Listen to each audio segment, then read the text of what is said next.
Okay.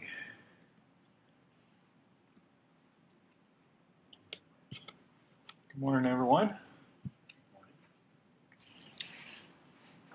Welcome to DrupalCorn 2013. Great to see everybody this morning. For those of you listening on the internet, we have a room that's holds about 200 people, and we're just about full. I'm John Van Dyke. I work at Iowa State University. I'm a systems analyst and assistant professor there. And we have recently switched almost all of our infrastructure over to virtual infrastructure. We're running Red Hat Enterprise Linux. And we have lots of boxes that are now in the cloud. It's our own cloud, but it's still a cloud. And we needed some monitoring. And Sensu is kind of a new thing. New, cool, simple, interesting. So today I'm going to talk about, first, what is Sensu? First of all, how many people have heard of it? One person. Okay. Talk a little bit about how Sensu works. We'll go into the setup of the Sensu server, Sensu client, and then I'm going to talk about implementation. What we're particularly interested in is tapping Drupal into the system of monitoring that Sensu offers us. So just to start out with, what is Sensu? Sensu is often referred to as a monitoring router. If you have systems, you need monitoring. Monitoring tells you, hey, you have an alert, something's going wrong. If you have lots of boxes, you want one central point to get all of those alerts. Sensu is a monitoring router in the sense that it does monitoring, right? You've got checks running, make sure there's enough disk space. And you might have something that happens when you have an alert. Your server says, hey, I'm almost out of disk space. This alert gets routed into Sensu and gets routed to your email.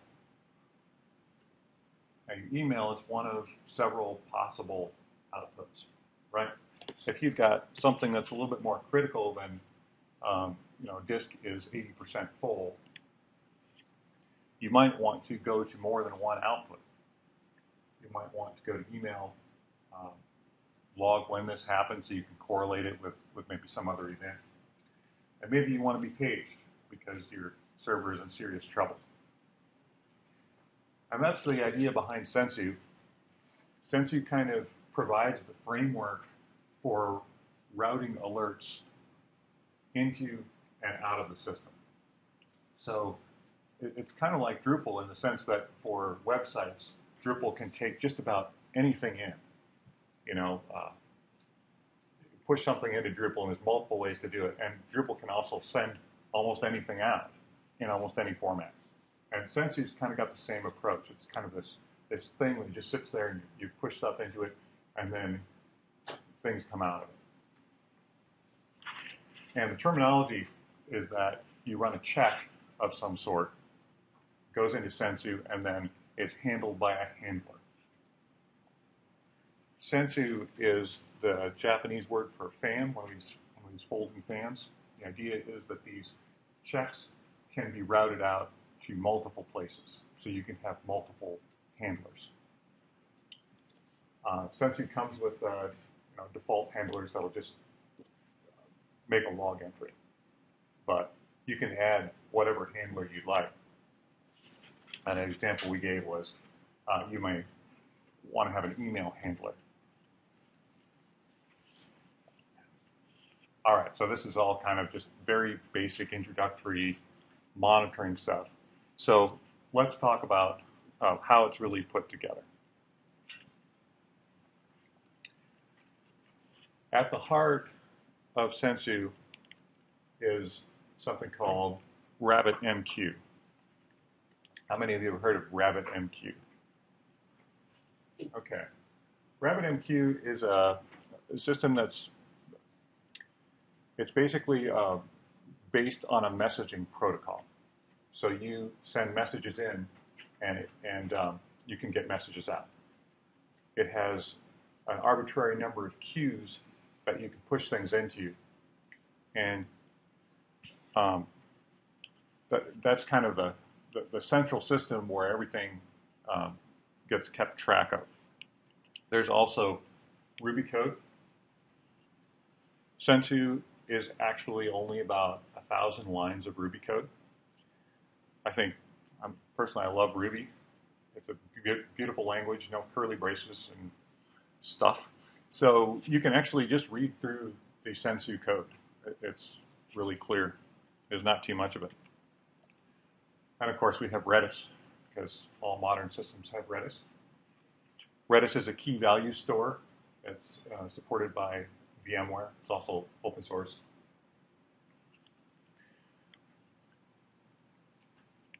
And so this is the way you think of it. We have these various queues set up in RabbitMQ. And you may have different checks in each one of those queues. The idea is that you may have some base checks, like disk space, that will go on every single server. But the checks for your web server, is Apache running, is your SSL certificate going to expire, things like that. That's not appropriate for a base server, so you have that in a separate channel. When you bring on a new server, which you do frequently in the cloud, all that server needs to do is reach in and subscribe to one of these channels, and that's your configuration. So that's really the beauty of Sensu, is that setup is quick and easy when you bring a new server online. So these are some of the examples of checks that you might run. Your database server may have a different series of checks, log size, maybe replication, or maybe you want to monitor for queries that are taking too long. If you have 20-second queries, that's unusual. You might want to be alerted to it.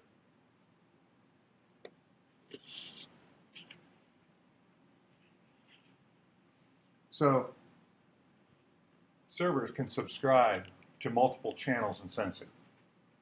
So like I said, probably every server is going to subscribe to a base set of checks.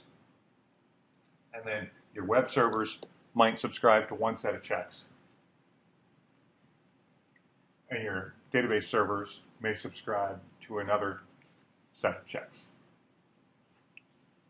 Then when you bring a new server online, all you have to do is subscribe it to the correct channel.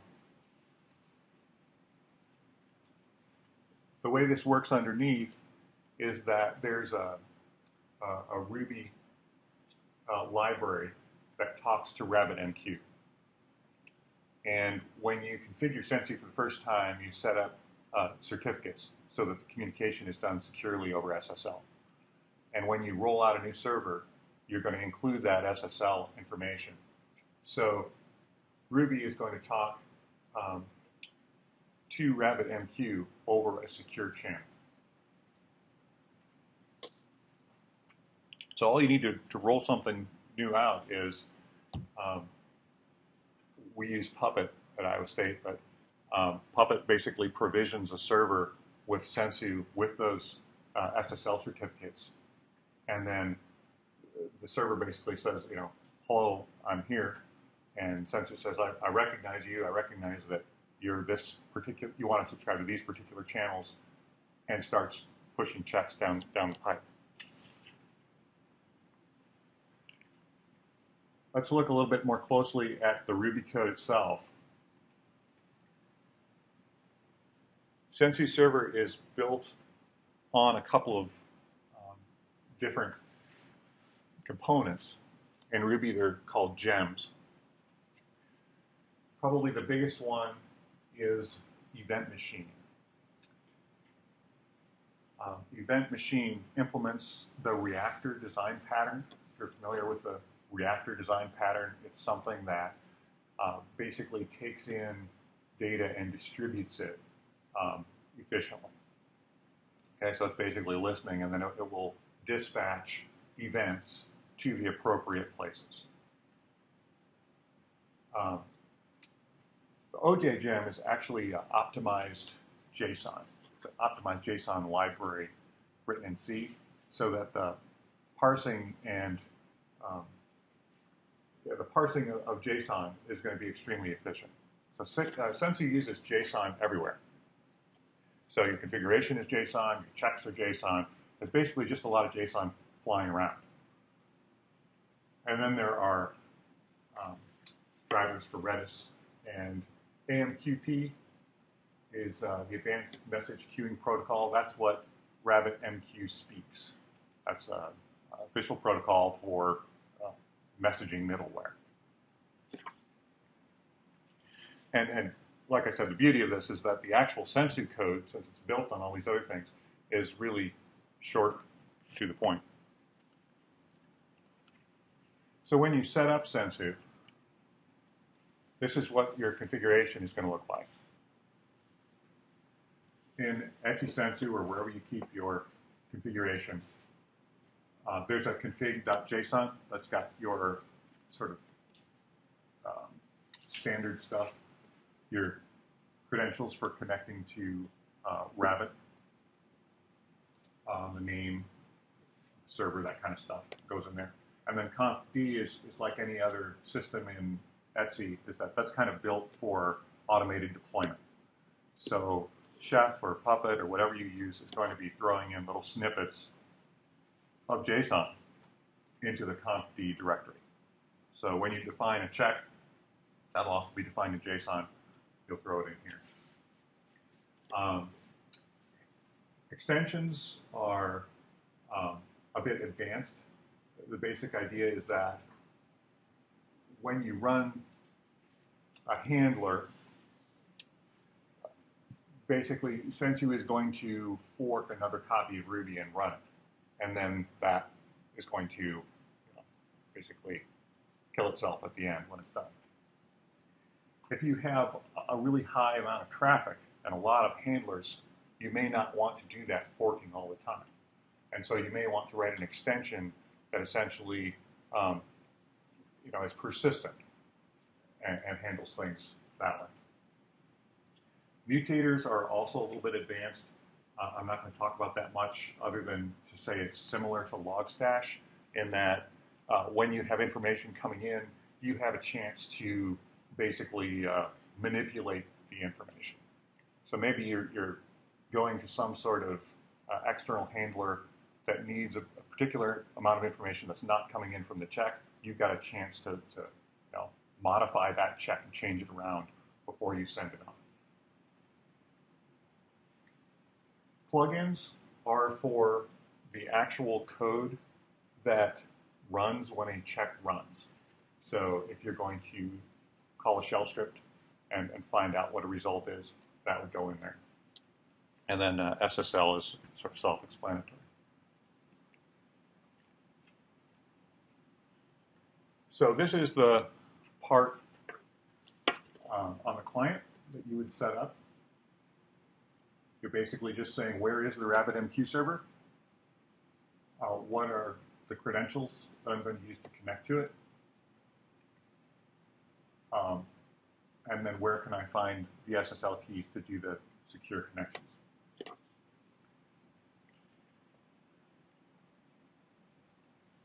The next thing I'm going to do is identify myself. This is on a new server that we're setting up. I'm going to give Sensu my name, the address that I'm coming from, and the subscriptions that I want to subscribe to. That's how it knows which checks to give me. Now, like I said, Sensu is very flexible. And kind of the default way of using Sensu is for the server to send checks to the clients. But Sensu is, can do things the other way too. If you want to just have checks that are running on the clients just periodically, and just reporting to the server if something's wrong, you can do that too. Kind of standalone checking. If you have many, many hosts, you might want to do that to avoid filling up your RabbitMQ with lots of checks that are going to run anyway. Safe mode basically means that a check needs to exist on both the server and the client for it to run. So if you think about it, if I have access to your Sensu server and you're not running Sensu in safe mode, I can send a check to your server that's going to execute whatever. And safe mode basically says, don't execute this check unless it's also defined on the client.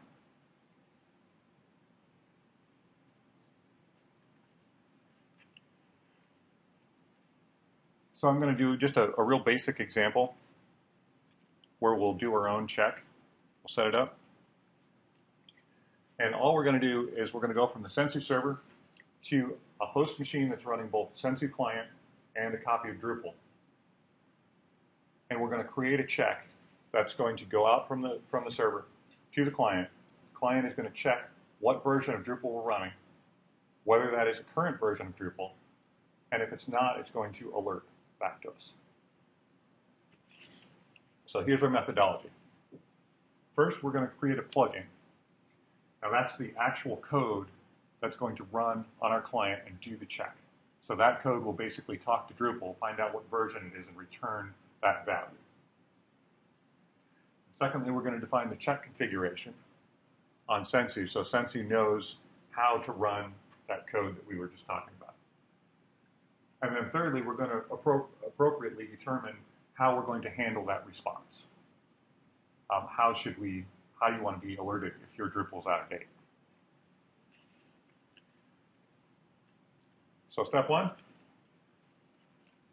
let's get some code running that returns the version of Drupal. Fortunately, Drush already has this built in. So here's an example. Drush, and then we have a site alias. We use Drush persistently. Every site we have has a Drush alias that's available everywhere. So this essentially just connects to our Drupal site. And then we're going to ask Drush for core status, specifically the Drupal version. And then the --pipe there tells Drush that we're actually going to put this value into something else. So we don't want labels, we don't want pretty formatting, we just want the value itself. And so this is what we get. The full check is going to look like this. This is a bash script. You could just as easily write it in a different language, whatever you're comfortable with, whatever your people like to use. There's also, Sensu has pre-built stuff. If you want to just subclass and use Ruby, you can do that. And so all we're doing here is we have in our repository, we keep what the current version of Drupal is. It's an efficient way of finding out what it is by just checking a text file. So for us, that lives in etc drush constants current Drupal 7.txt.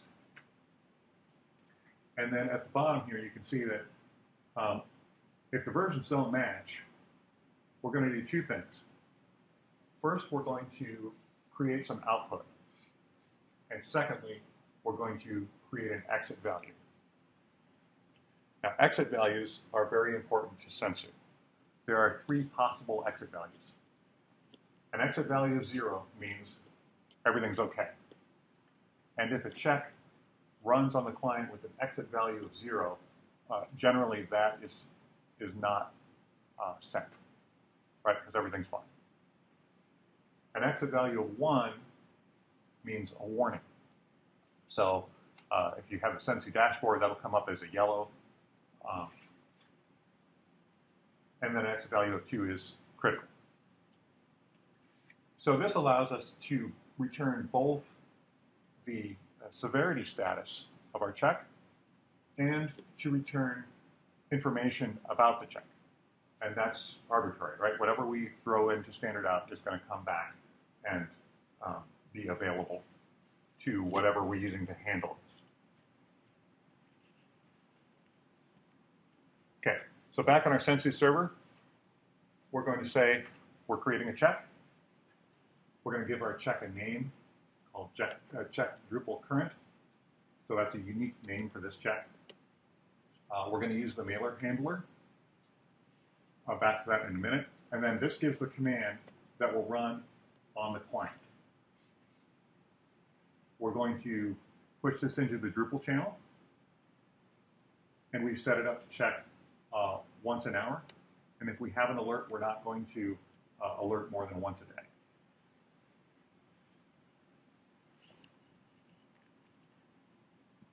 And then finally, we're going to determine which handler we want. In this case, I'd like to get it by email. It's not something so critical that I have to be paged, but email's okay.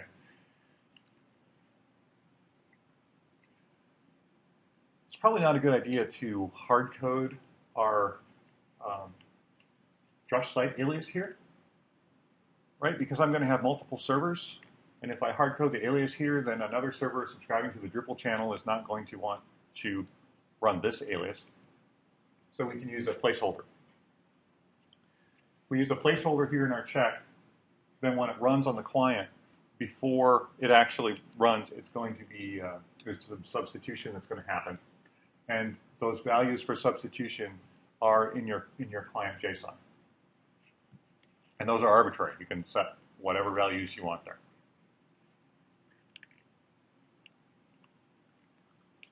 Okay, so we send out that check, and back in the Sensu Dashboard, which is kind of a lightweight GUI for Sensu, it doesn't have a lot of functionality. It just kind of shows you what's going on. This is what we're going to get back. And you notice we got which host this is coming from. We got the name of the check that we defined. We got the output that we wrote to standard out. This is just being used to display it. And there we go. So that's an alert.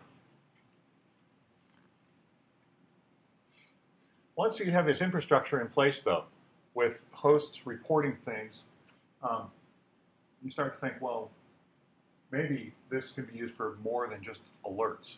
Maybe I could collect performance data. And route that to some sort of graphing utility. So Sensu has a way of basically saying, even if everything is okay, report this value back to the mothership. So let's do an example here where let's check on a Drupal metric. And what I'm going to use here is number of broken links on our site. So we're going to use the same methodology. First, we're going to come up with some sort of code that's going to get us a value of the number of broken links on our site. Then we'll define our check configuration on the server, and then we'll determine where we want that to go. Well, Drush to the rescue again. It turns out that the link checker module keeps a table of broken links, and we're just going to look in there and count how many entries are there that have a fail count of greater than 0. And here's where I couldn't get Drush to just give me the value. It really wanted to give me the field label for MySQL as well. So I'm just piping it into set and saying, please just take the second line. That gives us the value. We have a very similar bash script here. And it's going to do the same thing. If everything's okay, it's going to give us a 0 exit value. If we have an alert, it's going to give exit value of 1.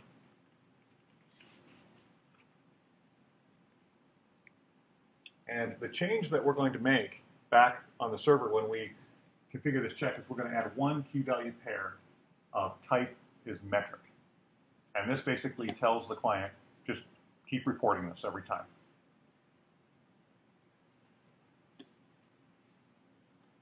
And you'll notice we're using the same kind of substitution.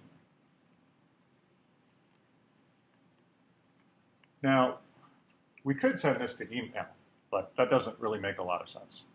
We'd probably do something like send it to Graphite, and then we could have a Graphite monitor sitting in our developer's room, with a graph of number of broken links and try to get that graph to go down to 0 as an incentive.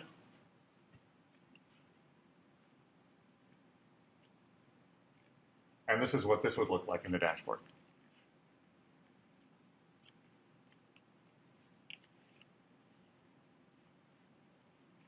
Okay.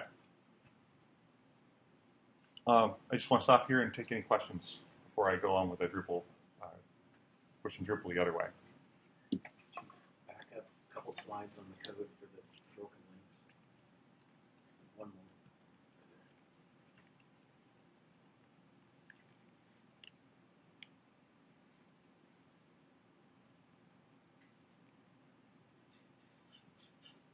So these slides will be online afterwards too.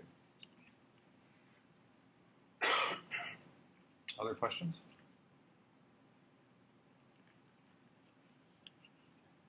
That either means I'm being really obvious or I've lost you all.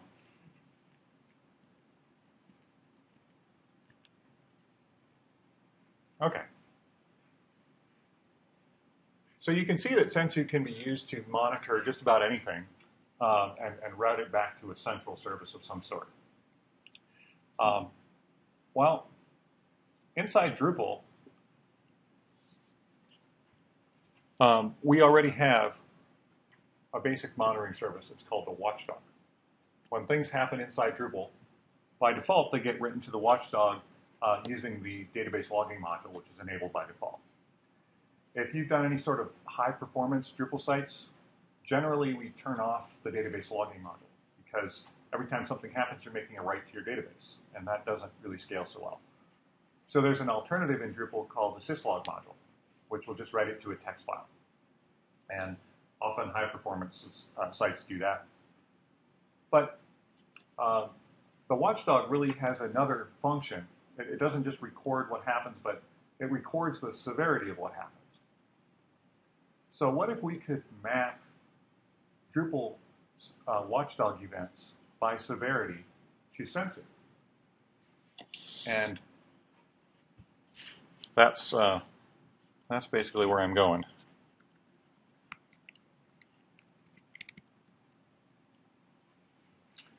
So here's a Drupal module.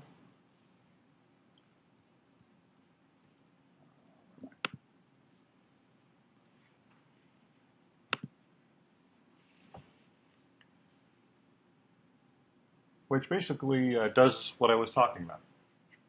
You can define your Sensu host. Typically, this will be the same server that Drupal is running on. And in addition to running checks and so on, the Sensu client is actually listening on port 3030, and you can stuff JSON into that port, and it will be reported back up to the mothership. So that's kind of the theory behind this, is that we can create a Watchdog module that's going to look for Watchdog events, turn them into JSON, and put them into that port. And that's how we'll put them into Sensu. And so we can configure the host, the port. Here is the list of handlers that are going to handle this. You could have multiple ones separated by commas if you wanted.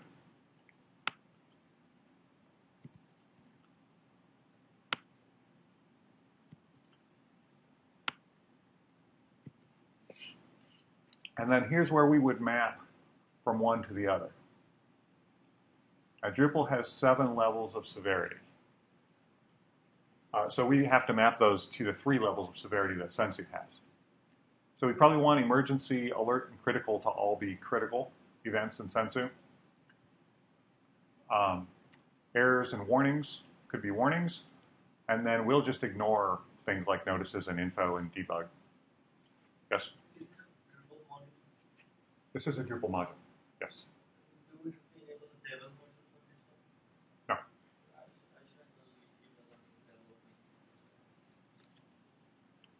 No. I This also has basically do a test of these settings when you submit the configuration.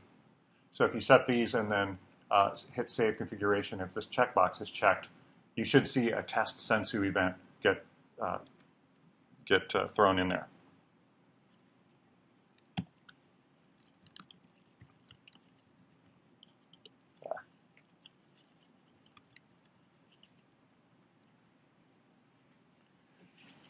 So, as of last night, there is now a log to Sensu module,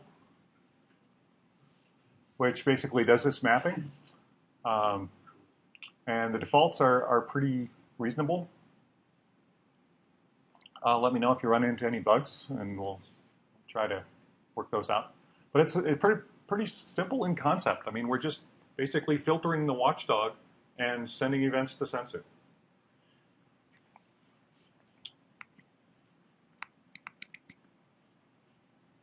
And this is what that test message looks like.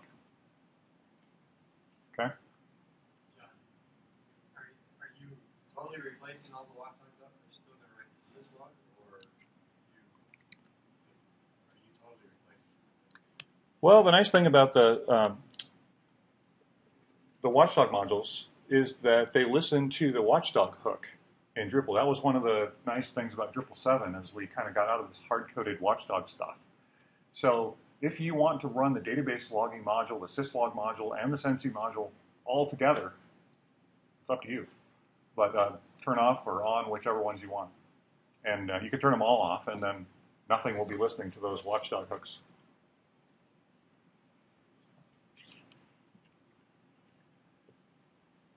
So for this, I actually took the notice level, and I mapped that to a metric. You can see type metric second from the bottom, so that it would just send it every time. And then I updated a page in Drupal, which creates a Watchdog entry, which then goes into the module, which turns it into JSON, pushes it into the port, sends it to Sensu, and this is what Sensu sees. This is basically an event definition for Sensu. And the things that would normally be going into Drupal's Watchdog are prefaced with the Drupal underscore here. And since I'm just doing it on my local dev environment, it's not all that interesting. But it just shows you what's in the event. So the next step for you would be to have some sort of handler that consumes this. Right? I mean, the sky's the limit. You could type it into another Drupal site if you wanted. Or whatever you want. Alert only on content of a certain type, which admittedly Drupal can do as well, right? You could set up actions to do that, for example. But if you've got many Drupal sites like we do, it's kind of nice to have one central point where you can have all of this information flowing by, and then you can just kind of adjust your filters depending on what you're interested in the information stream.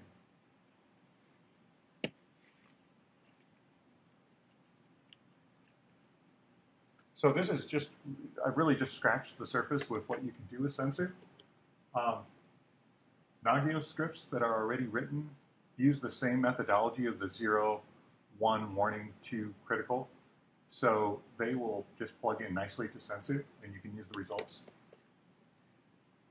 I used an example of a metric that I just sort of thought about and came up with a Drush script for, but there's lots of other Drupal metrics that you could get out of Drupal. You route it to anything that you want to route it to. I mean, the sky's the limit. There's a nice community plugins repository on GitHub that has lots of handlers, lots of plugins, so you don't have to write them all yourself. You can just download them, maybe tweak them a little bit if you need to. And again, mutators can just get into that stream and sort of manipulate the data before sending it on.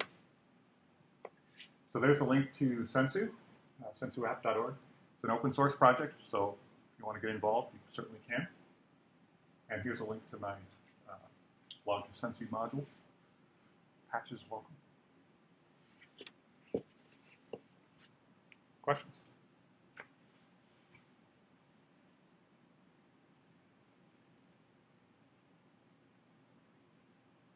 So do you guys use Nagios and Sensu, or do you just use Sensu? So we really didn't have much in place. Probably the past 6 months, I've been experimenting with all sorts of different monitoring tools. So we don't really have a full implementation of anything. We have lots of things we've been testing. So I think we are just going to go with Sensu. How does it stack up against Nagios? The question is, how does it stack up against Nagios? There's an interesting podcast online where the authors basically tell about their frustration with Nagios, the system they were using. And one of the reasons was they were spinning up a lot of cloud servers in a short amount of time. And what they wanted was something that could immediately just attach without having a very complicated configuration process. And that seems to be the big complaint about Nagios, is that it has to be configured just right, and it takes a lot of time. So I don't know much more than that, but I think there's quite a bit on the web of comparisons between the different systems. And like I said, we're using Puppet to roll this out. So whatever configuration management system you're using, it just it's a project that was written with that in mind. I think the primary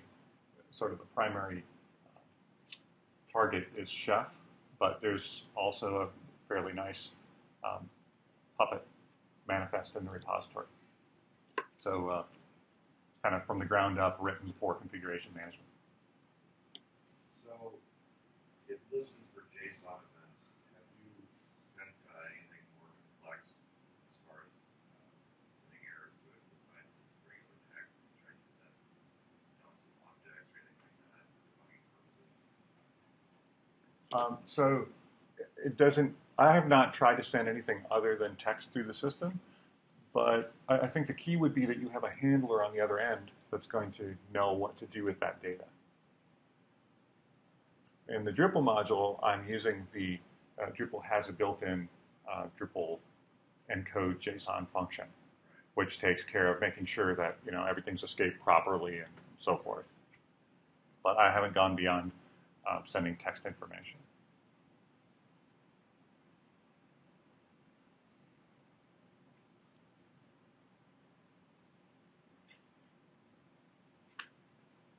I guess one of the things we like about it is that we are going to be able to have both OS-based stuff and Drupal-based stuff all coming through the same event stream. It means we only have to go to one dashboard system in order to find out what's going on everywhere.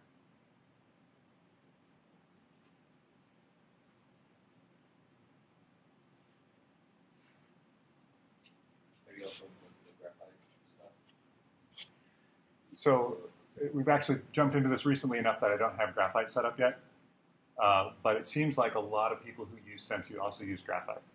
And so there's good support for it in Sensu. And we kind of intend to at least try it out. Graphite is.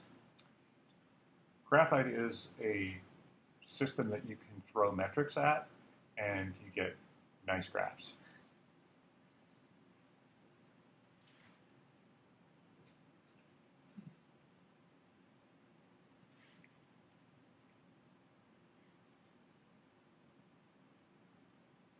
I'm curious what other people are using for monitoring.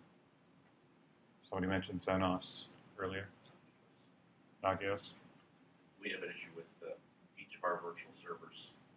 Every one we spin up has a Tomcat working inside.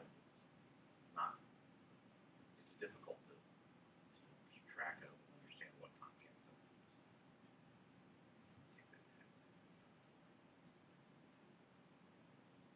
to. Sensu is about 2 years old at this point. I think it was the end of 2011. So it's moving fairly quickly, but it seems to be picking up a lot of speed. There's generally around 100 people in the Sensu IRC channel, which is pretty healthy, I think.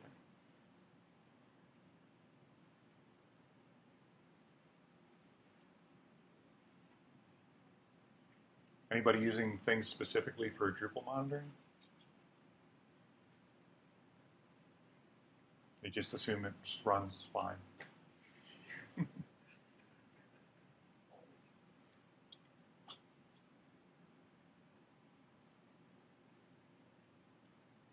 All right. We can use Nagios to ask people. I don't know what's expected.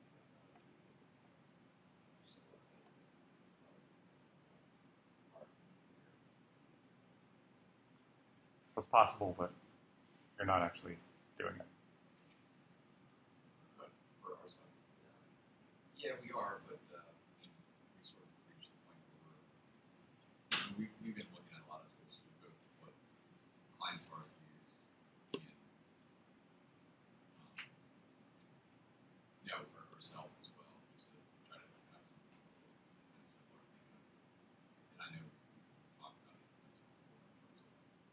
get a basic stage when you check version control, get errors out. Mhm. Yeah, I mean, part of it is, I know in a bunch of conversations that we've had that there's questions of, you get into like, okay, what am I pumping to my monitoring app? What am I pumping to my logging? We use Logstash. There's other people who've done data with like Splunk, or I don't know if anybody's done logging yet, but I've seen where people some logic on that. There's also people using visualization tools like Datadog. Hmm. Things like that. So part of it depends on like where you're trying to solve for those, or if it's not monitoring versus logging versus visualization.